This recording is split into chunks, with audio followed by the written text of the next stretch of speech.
नमस्कार दोस्तों, आज सुनते हैं पितृपक्ष की पौराणिक कथा। पितृपक्ष की पौराणिक कथा के अनुसार जोगे और भोगे दो भाई थे। दोनों अलग अलग रहते थे।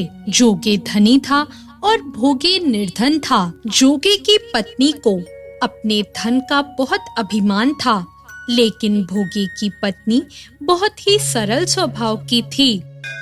पितृपक्ष आने पर जोगे की पत्नी ने जोगे को पितरों का श्राद्ध करने को कहा, लेकिन जोगे ने इसे व्यर्थ का काम समझकर टालने की चेष्टा करी।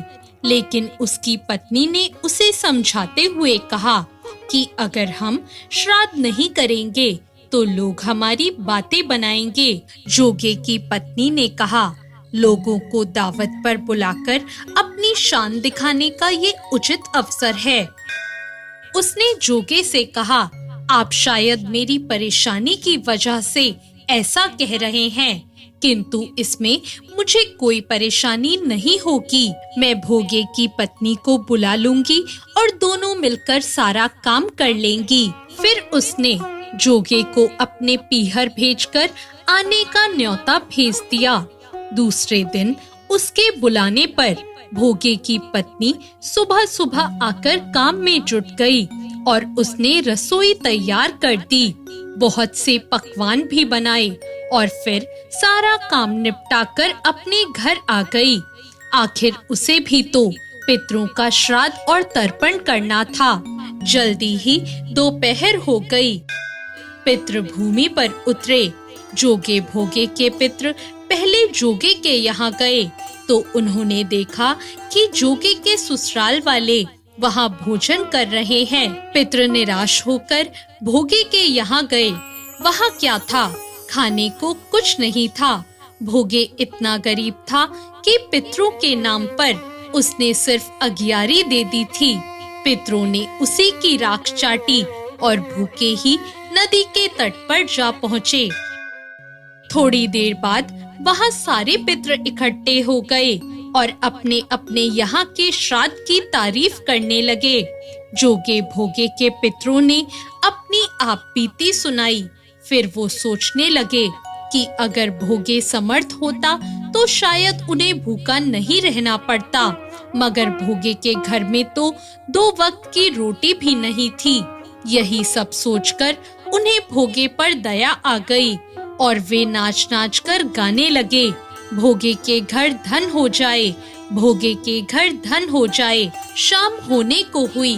भोगे के भूखे बच्चों को कुछ भी खाने को नहीं मिला।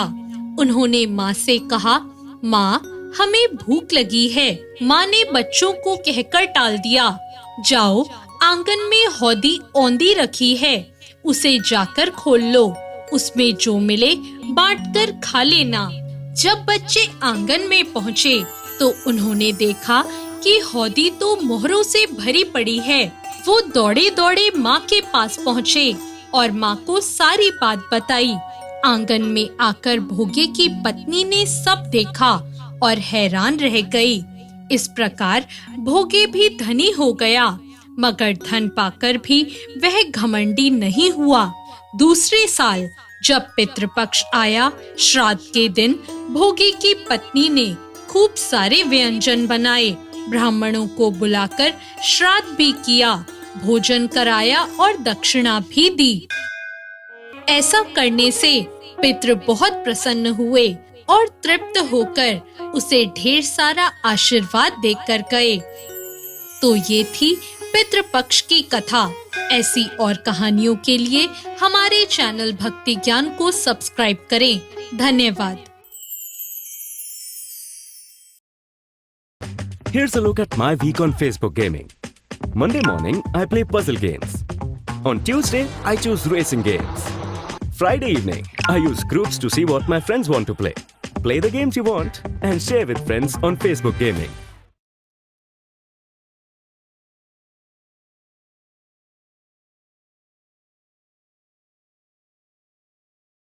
नमस्कार, आपका स्वागत है।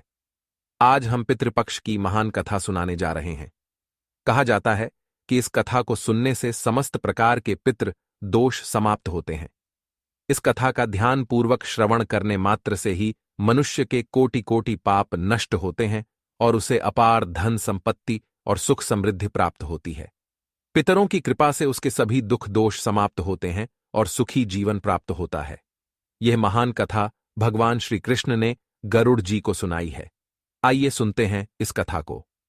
दोस्तों, एक समय की बात है, पक्षीराज गरुड़ अपने मन में जिज्ञासा लिए भगवान श्री कृष्ण के पास आते हैं और उन्हें प्रणाम करते हुए कहते हैं, हे प्रभु, पितृपक्ष में पितरों की पूजा करने से कौन सा फल मिलता है? पितृपक्ष के दौरान पितरों की शांति के लिए कौन से उपाय करने चाहिए? भगवान श्री कृष्ण कहते हैं, हे गरुड़, तुमने आज उत्तम प्रश्न किया है। तुम्हारे इस प्रश्न में समस्त मनुष्य जाति का कल्याण छिपा हुआ है। जो मनुष्य अपने पितरों को संतुष्ट करता है, उसके समस्त दोष और दुख समाप्त होते हैं। पितरों की पूजा करने से मनुष्य को अपने पूर्वजों का आशीर्वाद प्राप्त होता है। इस विषय में एक अप्सरा और ऋषि की प्राचीन कथा कही जाती है, जो मैं आज तुम्हें सुनाता हूं। इस कथा को श्रवण करने से तुम्हें तुम्हारे सभी प्रश्नों के उत्तर मिल जाएंगे। इसलिए हे गरुड़, तुम इस कथा को ध्यान से सुनो। इस कथा को जो भी सुनता है, उसके समस्त प्रकार के पितृदोषों का नाश होता है। जो भी इस कथा को सुनता है और सुनाता है, उसके ऊपर पितरों की कृपा सदैव बनी रहती है। गरुड़ जी कहते हैं, हे प्रभु, आपके मुख से इस कथा को सुनने के लिए मैं उत्सुक हूं। कृपया आप मुझे वह कथा सुनाइए। मैं इस कथा का प्रचार अवश्य करूंगा। फिर भगवान श्री कृष्ण गरुड़ जी को पितृपक्ष